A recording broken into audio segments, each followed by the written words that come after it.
Welcome to Buckets, brought to you by FanDuel Sportsbook.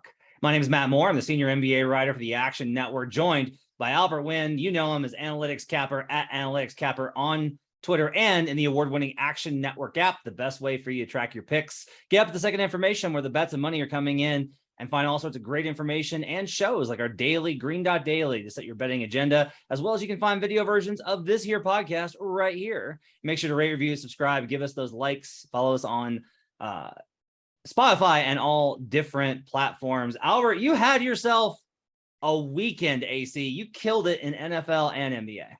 We did. It was a good week. A lot of those dogs finally were barking this weekend, but I'm excited to talk about this coming week in the NBA. I know you and I have been going back and forth on some of these awards here, but I'm looking to see what you think in terms of the six-man award. Yeah, so let's start there. So this is our Monday recap show. We'll talk about basically the weekend through the prism of what we've seen on the awards market and the moves on there. We're going to start with six-man of the year. We'll also do the most important covers of the weekend and if you had to bet. All right, so six-man of the year. Let's go ahead and talk about this. The funniest and most interesting one to me is Bennedict Mathurin. I called him Benedict and not Benjamin. Win for me. Bennedict Mathurin moves all the way to fourth at plus 3,600. This market is still very long on FanDuel. Like it's early enough that there's basically a whole lot of don't know. So the books are actually offering you a lot of longer odds on this market if you have a strong position. Mathurin, obviously just a red hot start.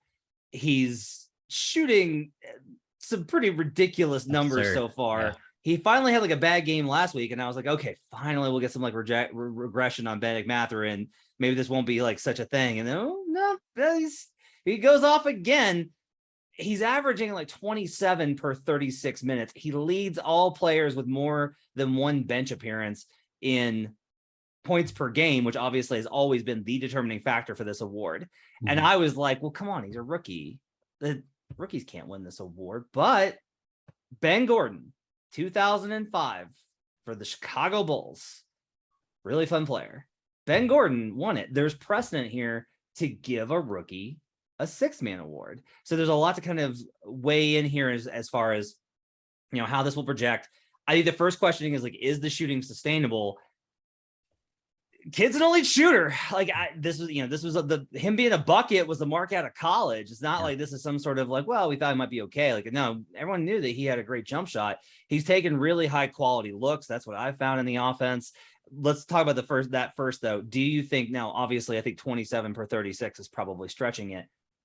Before we get into the starting question, do you think that he can keep up this level of efficiency and scoring production for a Pacers team that's obviously running at a pretty high pace?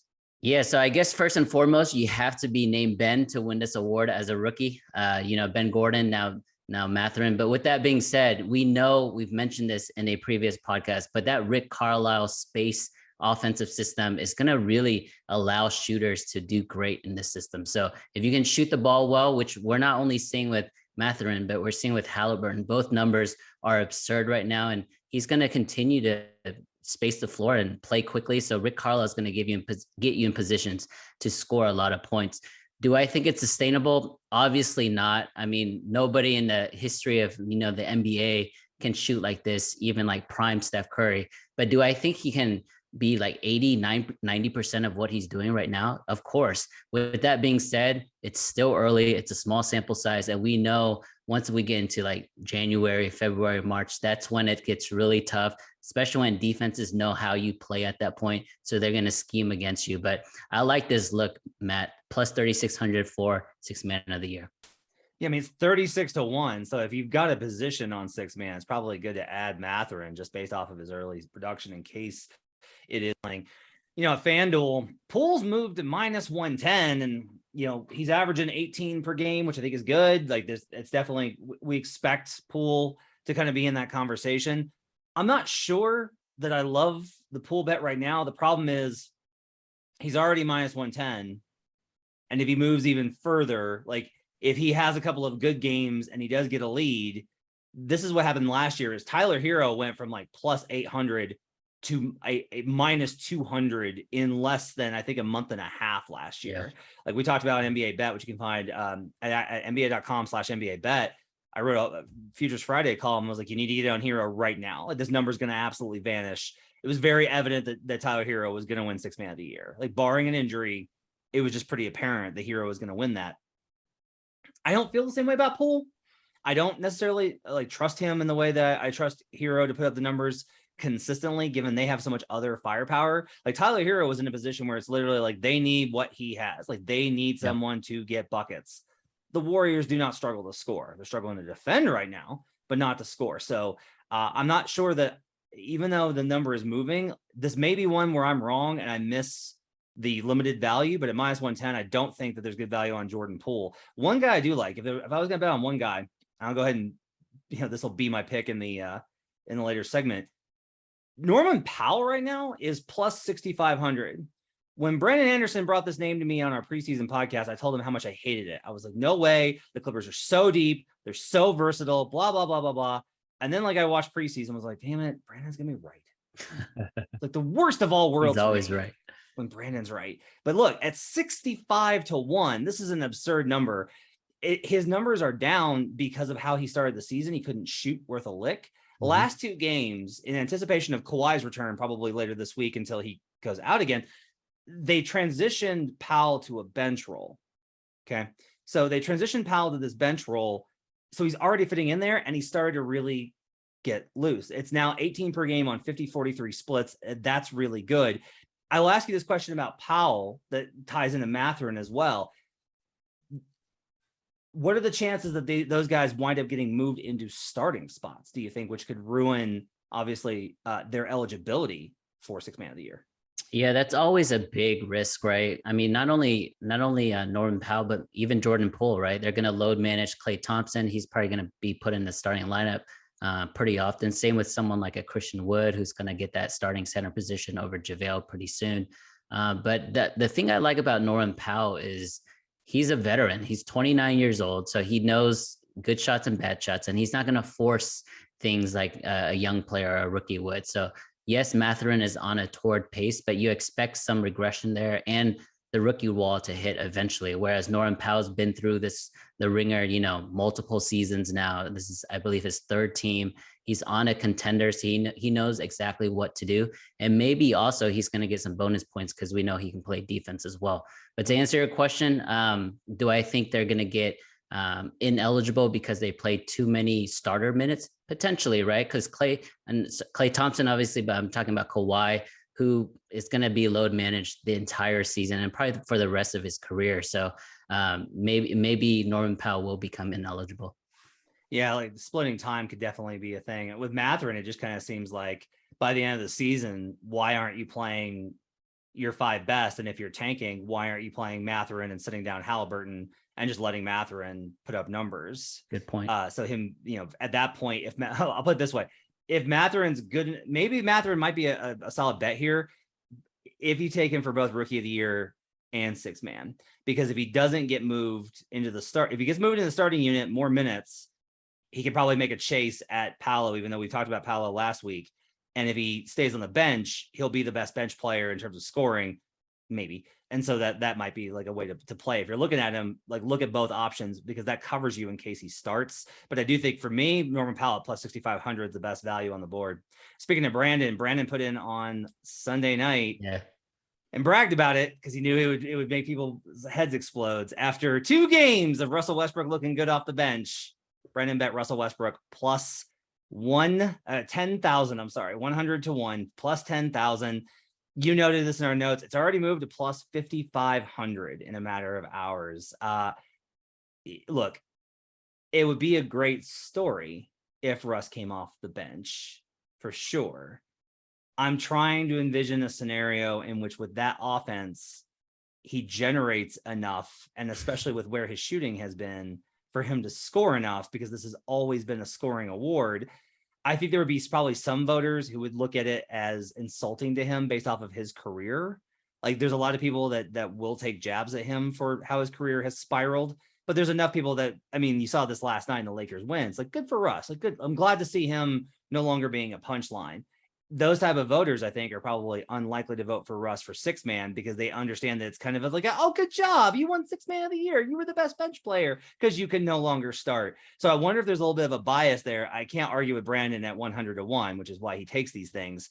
What are your thoughts on Russell Westbrook and his six man of the year potential? Yeah, I guess the first caveat I want to say is I'm not a Russell Westbrook hater by any means, but it would be a crazy career arc, right? To go into the league where he went into win MVP, average multiple triple doubles for the season, get benched and then win the sixth man of the year. Might as well just give him most improved, right? Because he was just horrible last year as well. With that being said, it's crazy how low the bar is set right now for Russell Westbrook. He did have a really good game Sunday night against the Nuggets where he had an amazing floor game. He was rebounding the ball, getting his teammates free baskets and free shots, but he still shot under 50%, right? So his standard now is as long as you get close to 50% from the field, then, you're having a good season or a good game. So I don't know. I think this is a fun bet. The fact that it's 55-1 now, Brandon has amazing CLV, but CLV doesn't really bring anything to you CLV. Unless it cashes. Yeah. Can't eat CLV. Finally, I do want to talk about the Christian Wood situation. He's plus 410 currently. We talked about him. Brandon had him as the worst value on the board, the worst favorite last week in our worst favorite section on the Friday pod. So a couple of things happened over the weekend. They put Christian Wood in late and they lose, and Jason Kidd throws him under the bus post game. That's always been a concern. League people I talked to this summer, I asked them about the Mavericks and what was going to happen, and they had a couple of questions. They're like, can Luka hold up under what he's going to have to do? Can the defense play at the level that it did last year? And the third thing was, is Jason Kidd going to kill Christian Wood? Like that was like the third thing that they talked about as far as them not being a fit. Now, I will just say they've been really good in Christian Wood's minutes and they've been really terrible in JaVale McGee's minutes. This is just like a fact. Like you can say why or how or whatever, but that's what's happened. I do think that there's going to be a strong resistance from Jason Kidd to starting Christian Wood. That no matter how well he plays or what numbers he puts up, I think Jason Kidd is going to make this an issue that he doubles down on and does it out of sheer stubbornness. Coaches are absolutely wired this way. I think players, as Jason Kidd's a former one, are a little wired this way of, no, this is what's best. I will prove it. I don't care. I don't care what happens, what the numbers are. Like this is becoming a very clear, like I will just say Christian Wood doesn't want to come off the bench. That's pretty apparent. That doesn't take a rocket scientist to figure that out. He's okay doing so. He's been good about okay, but with how well he's playing, that might change in the future. That can cause tension. Now that might self-destruct, right? If it comes to a head and Wood gets traded, he might go somewhere that starts, and then your six-man bets are dead. But this is for right now. If you assume that Christian Wood's going to be on the Mavericks for the long term, at this point, I would say I don't like the number now at 410. I do think that if the number gets longer, there's probably some value on him. Just because right now I feel like you're chasing steam and I don't want to do that. But if this gets longer again, back to 600 or 800, there's probably some value on Wood because he is going to continue to put up buckets. Yeah, let's just take a step back and look at Christian Wood's career for a second, right? This is his seventh team. There's a reason why he's on team number 7. There's a reason why he's a fringe starter. He's just an inconsistent performer. When he's going great, he's going great. When he's bad, it's really bad. I don't think he was the sole reason they, blew that double-digit point lead in the fourth quarter and lost to the Thunder, but he had really bad 5 fouls. He was shooting terribly and just forcing the action. What I saw in the rematch or the game after where they beat the Magic, or was it the Magic? Oh no, I have it wrong. They lost against the Magic. They beat the Thunder, if I'm mistaken. Anyways, what the important thing with Christian Wood is that he's doing more than scoring. When his team is down or when his team needs something to go to, like this previous game, he actually had 10 rebounds. That's pretty good for Christian Wood, especially for someone who averages, if I look at the numbers, around 7 a game for his career. The fact that he picked up 7 in 22 minutes of gameplay is really good. But he had a really amazing start to the year, scoring 25, 25, and 23. The last 3 games have been really bad, 11, 11, and 5. With that being said, though, I think it's going to be an ongoing thing because Jason Kidd did win a championship with Jason Terry as the sixth man. Jason Terry, for all those years in Dallas, could have been the starter, but they elected to go with defense as the off guard and Jason Terry to kind of be the electric, scoring punch off the bench. And I think that's what Kidd is looking for when it comes to Christian Wood. I don't think the important thing is who starts. The important thing is going to be who's going to finish. And if he finishes and he's one of the main reasons why they lose, Jason Kidd definitely will pull him pretty quickly. Yeah. The starting two guard for that championship team, by the way, Deshaun Stevenson, once had a ATM in his house. So let's move on to our second segment, which is the mic drop. Most important covers. This looks back at the weekend and gives you a sense of what were the important things that we saw betting wise over the weekend. We'll start with your Cleveland Cavaliers, who are 5-1 straight up and 5-1 against the spread, with Donovan Mitchell absolutely electric, averaging 32 points, 5 boards, 7 assists, 4 turnovers a game. Sensational weekend for Donovan Mitchell in comeback wins versus the Boston Celtics and the New York Knicks. The Cavaliers right now are number 1 in adjusted net rating, 4th in offense and 3rd in defense at dunksandthrees.com, which accounts for schedule. They're doing all this with no Darius Garland, their second all-star. They're getting it done without. Great performance again on Sunday with a scoring output of 121 points, despite Karis LeVert not hitting a single fucking three after I bet his over on 3-pointers made. And Jared Allen only scoring 6 points after I bet him for a double. How do you score 121 and Jared Allen has 6 and Karis LeVert doesn't hit it? It's fine. But look, this Cavaliers team, Brandon was high on him. I was high, but not as high. This to me looks like that team that's going to make a ruckus in the Eastern Conference. We'll talk about the betting implications in a second. I do think that this team looks like Mitchell was the missing piece. They continue to look very well coached. The defense is holding up. Mobley's starting to get going after the first couple of games when I was a little concerned with him. Doing all this without Garland is incredibly impressive, even with how inconsistent the rest of the league is. Just a phenomenal start for the Cavs, and they do look like they're going to, the over bettors and the bettors that had them on various futures are looking pretty good right now. Yeah, you and I have followed this league for a long time, and a recipe to win championships is to be top 10 in both offense and defense. Well, this team is top 5 in offense and defense. That is absurd. You mentioned it. They have the number 1 adjusted net rating. I think when it comes to point differential, they're number 2 overall in the league. With that being said, they're doing this without Garland. They're doing this without Ricky Rubio. They haven't really fit Karis LeVert or Okoro into the lineup yet, from the system standpoint. So I think there's still a lot of room to grow as far as how high this ceiling can go. And they're starting the year out just like how they did last year, right? On fire, just covering every game. They're 5-1 ATS. And that game against the Knicks, Donovan Mitchell blew me away. There was a move where he did a hard dribble to his right, spin move back to the middle of the lane and dunked it and didn't say anything. He literally just walked off the court onto the bench as if that was just normal for him. And that was not a normal play. There's only a few people in the entire world that can do something like that. It was definitely him being extra motivated, being extra focused, and really taking it to the team where he thought he was going to go to. So it was cool for me to see. I don't know if Donovan Mitchell is going to stay there long term. Maybe Matt, you have more intel on that. But as far as this season is concerned, I think they're the real deal. And I think it's really between Milwaukee, Boston, and Cleveland right now as the top 3 teams in the East. I don't get too far ahead in the beginning with guys because it's usually good vibes to start. There was the whole report of Donovan Mitchell being excited when he announced that he was going to Cleveland and they weren't having to give up any of the major components. He's embraced the community, which is a very good thing. This seems like a very good. I always kind of thought that it was possible that Donovan would embrace a team like this with a really high ceiling if he wasn't playing with Rudy Gobert. I don't mean to make it, it's not really fair to Rudy, but that just seemed like a component of it.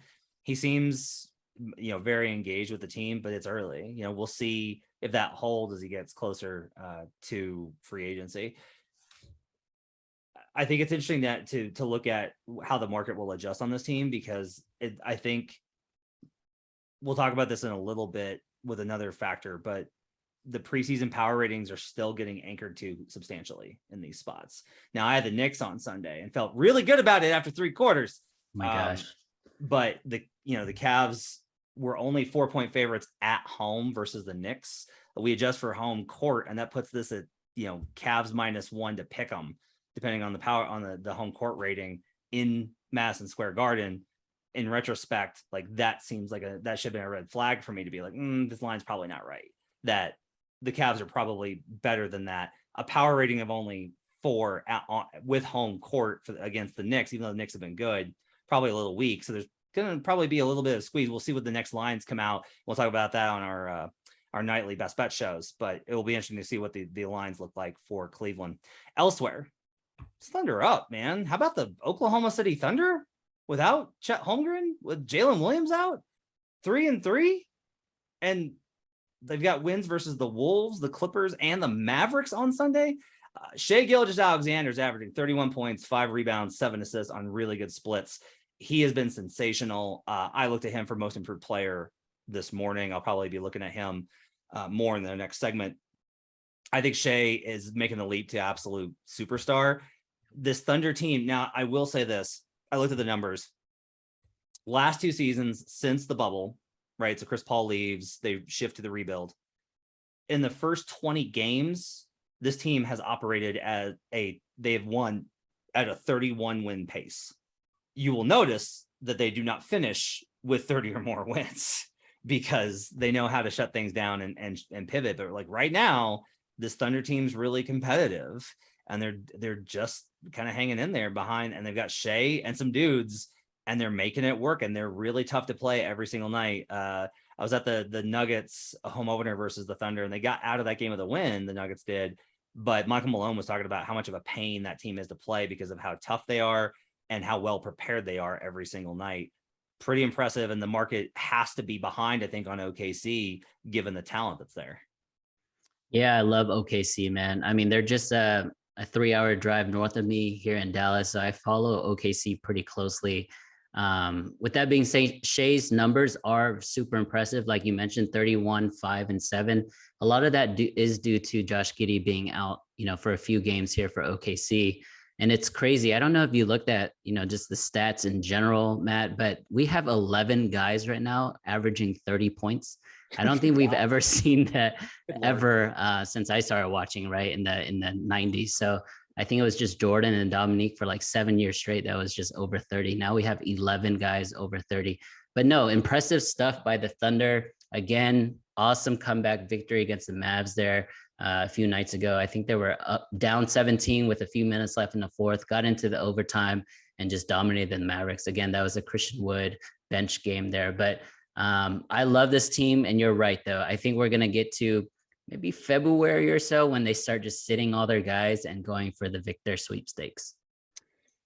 Finally, kind of leading into this conversation with the Thunder, the Dogs are barking to start their early season. It's been absolutely wild. If we kind of look back, I pulled some numbers on this. In the last 5 seasons, Underdogs have won outright when they covered 30% of the time. This season, that's up to 38%. That's a huge increase there. Yeah. And especially when you're talking about how big of dogs these are. Since 2003, with a money line of plus 250 or higher, Dogs are 118, 571 and 0. That's 17%. They're 2-3 this season, and at 300 or longer, they're 6-11 with a 73% ROI. 73%. Wow. If you bet on every dog of plus 250 or more on the money line this season, you'd be up a whopping $1,250 for a 73.5% ROI return per Bet Labs at Action Network. I am not advising you to bet on every single dog at plus 250, but I will say, like, if there's a spot that you like, I think these early season games are where you can find value. So it's always been kind of known, like, it's the same with every sport, right? The NFL early lines are really soft because you're all basing off of preseason priors, and then it gets harder and harder and harder. And then the last 2 weeks of the season are crazy because everybody's resting for the playoffs. And NBA is largely like the same thing, where the back half of the schedule, we talked about this last year with Raheem Palmer all the time, now the Ringer, about how it gets really, really difficult. Like professional bettors get way more selective in the second half of the year because these lines get so sharp. Right now, you're having to adhere to your power ratings. Like you're having to stick to those. They're anchored at least. Even if you're making manual adjustments, which the books are, they're not going to treat like the numbers I have based off of the projections that I'm using have like wild stuff, obviously, because we're within the first 7 games here. As an example, if we look at the Los Angeles Clippers, right? Like I've got the Clippers as minus 1.3 versus an average team right now. You cannot set a line with the Clippers assumed as a minus team versus an average squad. So these are all kind of power rated against that. And if you find spots where a team isn't finding itself, the Wolves, I think, are a good example of this, right? Where they lose to the Spurs twice. I think I bet on the Wolves both times. Good job by me. But it's a good spot though, right? The Wolves are still trying to figure out playing with Rudy Gobert, playing bigger, doing all these things. The Spurs are like, they know what they're doing. They don't have any egos they have to appease. They're a well-organized, disciplined team. They got some breaks to go their way. Jakob Poeltl played fantastic and they come out with a win. It's more about the numbers, I think, are off with these teams more than it has to do with really, because again, like these winning percentages are not high. Dogs are still losing. And most of these dogs that are winning are just OKC and San Antonio. And then like Portland was one that was a big dog. The Jazz were monster dogs on opening night. This will fade. I do think for the first 20 games or so, and this has been historic, it's actually profitable to bet the dogs at a certain number, 350 or higher, over the first 20 games, because it takes those 20 games for the books to adjust the power rating. Yeah, 100%. You mentioned the Spurs, the Jazz. Don't forget the Pistons. They beat the Warriors outright as well over the weekend, being double-digit underdogs there. So I think you're right. I mean, it's very similar to there's a trend in the National Hockey League as well, Matt, where if you bet all the plus money that is over 300 in the last 25 years, you're actually up. So that's a lot of data there backing that minus 400, minus 450 favorites just don't win enough to really garner enough ROI there. So I love dogs as a regressional bettor myself. I'm looking for spots from underdogs in general. So I like it. That's why it's probably been a very great season so far for me. Okay. And our final segment, the if you had to bet the awards. So this is just a quick rundown of where we think the best value is right now. We'll start with MVP. Giannis is plus 320. He was plus 700 last week when you and I talked about him. It makes sense. Giannis has been the most unstoppable player in the league. Best player in the world. Yeah, best player in the world. No question. I mean, he's better this season. I don't know how. He's better. Like, there's nothing you can do against Giannis right now. And this is without mid, which is crazy. I know you got some thoughts on that. I feel great about my position, which is I always have a large number, but my biggest positions are Luka and Giannis right now. And I feel great about that. Obviously, a whopping 7 games into the season.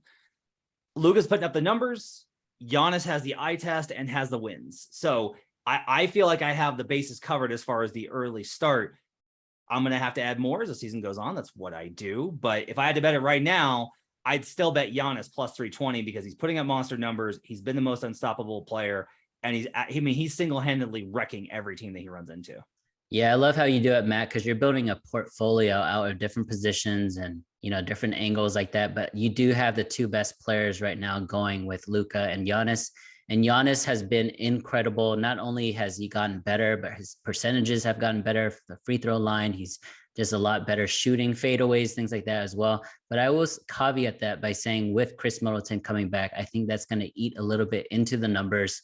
And plus, I don't think Giannis, personally, I don't think he's going for an MVP, and I don't think he cares about it as much an NBA championship, because I think he wants to lower his minutes. I don't think he wants to be, averaging 35, 10, and 10 like he is right now. I think if he gets his teammates involved and he understands if Middleton's coming back, if Drew and Grayson can continue to play well, I think that just makes his team better. Whereas the Mavericks, they need every little ounce of what Luka Doncic does for them. He's the first player, since Michael Jordan, 1986, scoring over 30 points in the first 6 games of the year. And I just don't see that type of production slowing down. Even games where he's not shooting well, he's able to get to the line to get his scoring up. And he's always going to rebound the ball as well as dish the ball. He had an amazing game, this past time out. He had 30 points just in the first half. I think he ended with 44. And I think we're going to see that type of production, kind of like peak James Harden on Houston, where he dribbles the ball 80% of the time, and everything that happens for that team is because of Luka's doing. So I think just from sheer volume, you do have the best 2 players, but I still think Luka comes out ahead, especially if the Mavericks somehow manufacture to get like to 50 wins or something like that.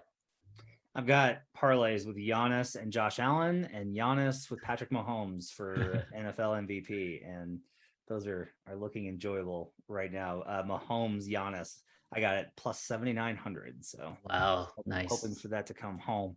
6th man of the year, we talked about it previously. To me, the best value on the board is Norman Powell at 65-1. Again, I just don't like Jordan Poole at this point. I'm not, I added the Norman Powell bet this morning, 65-1. I'm okay if this is a market I miss out on. I got in on Hero last year. It's possible the pool just jets through the next month of the season. All of the value evaporates and we're done there. I don't think it'll happen. I think there's a possibility that Kerr has to get inventive with lineups this season, etc. So I'm holding out there. If I had to bet right now, it'd be Norman Powell for 6 man. I guess my question to you, Matt, is why is Jordan Poole leading the race right now? Because if you look at previous 6 man of the year awards, they've been doing more than what Jordan has done this year. And I don't know, you mentioned it, averaging only 18 points a game against a team that's not really like dominating other teams right now. I just don't understand why he's the betting favorite. I think there's an expectation that they're just going to put up a lot of numbers. I think it's based off of usage, and probably there's been movement come in on him. I think if you look at, he's on the board for scoring, which is all that's really ever mattered with this award. We talked about that a lot. It's all in like, to quote the great Bill Russell, the game's always been about buckets. So I think that plays a little bit of a role with it. He's at 16 per game, 45, 33, 81. If the 3-point shooting gets up, that's likely to kind of to boost him into where he needs to get to. I don't worry about the advanced metrics with him, just based off of that's never really mattered if you're a winning player or not. Averaging 5.7 assists, which matters a little. It helps if you're close with another scorer. I get why he's the favorite. I don't get why he's a minus number. That to me is where I'm like, okay, now we've gone too far. Now the value really has been kind of completely removed. Most improved player. Mentioned him earlier, Shai Gilgeous-Alexander, 3,600 at FanDuel. He's been phenomenal. If the way to kind of think about this is, what if we're wrong and the Thunder aren't bad? Mm-hmm. That's the way to think of it, is if you put those two things together, because if Ja hadn't done what Ja did last year, Darius Garland and Desmond Bane are probably the next 2 guys for most improved player. And Garland made an all-star team for a team that was in playoff positioning at all-star, and that we've seen that be a consistent trend with most improved player. If we're wrong and the Thunder are not bad, and again, I'm not willing to go that far, but I'm willing to go that far at 36-1. That's the model here, is Shai's putting up the numbers. He's unstoppable. He looks fantastic. There's always the concern that OKC is going to shut it down in the second half of the year. Exactly. I think assuming maybe it's not a reason not to bet it right now. If I say to you, do you think that based off of his current projection, if he had this season the rest of the way, do you think the odds are good on him to win most improved versus 36-1 implied? If the answer is yes, then I think it's got good value, because I don't know. I don't know how to project. I'm not willing to sit here and say like the Thunder will absolutely shut him down. I don't think that they're as transparent as people make them out to be. If Shai averages 31, 5, and 7 for the entire year, he should be a first-team All-NBAer. I mean, that is an incredible production. And I think you and I agree with this. We don't believe the Thunder are bad. They actually were not bad last year, as well as they choose to be bad. With 40 games left in the season, they stop playing their players. So there is that risk there. I love that pick, though. I'm a big Shai guy anyways. I already have a position on Brunson, but I want to give some flowers to Keldon Johnson on the Spurs right now. 30-1 right now. He's the best player on the Spurs. He doesn't have shade numbers, but he is averaging 25, 5, and 4, shooting over 43% from three.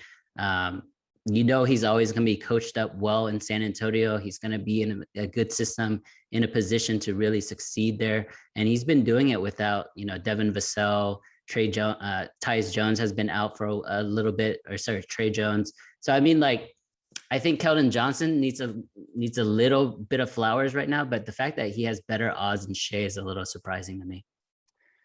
You mentioned Jalen Brunson, 30-1 for Jalen. So there's still value out there on him. I was surprised to see 30-1 still for Brunson, given the Knicks have started off well. I would have thought that number would have shot up. Anthony Edwards still the favorite, and I haven't really heard anything about Ant this season. He's been there, he's been fine, but not a lot of buzz around Ant early in the season. Finally, defensive player of the year. I still like Marcus Smart, just real quick. I still think I'm not going to bet it, but that's the best value on the board to me. I think we gotta wait to see how these defenses adjust, because right now no one's playing defense except Milwaukee. Just there's no good defenses. So it's Marcus Smart's going to get a lot of attention. I still think that's the best value on the board. But DPOY is one that I would say even though it's more uncertain, and so that causes good value. For me personally, I don't want to bet this right now at all. Yeah, this one's tough. For me personally, I would love for Luka to win MVP and your guy Giannis to win Defensive Player of the Year. He's averaging about 2 blocks a game, a little over half a steal a game, but he is rebounding at a torrid pace, the highest of his career, over 14 rebounds a game, which is many of the reason why Gobert has won it so many times. So if he's rebounding it just as well as Rudy, but guarding all 5 positions like he normally does, I like Giannis as a sneaky pick there for Defensive Player of the Year.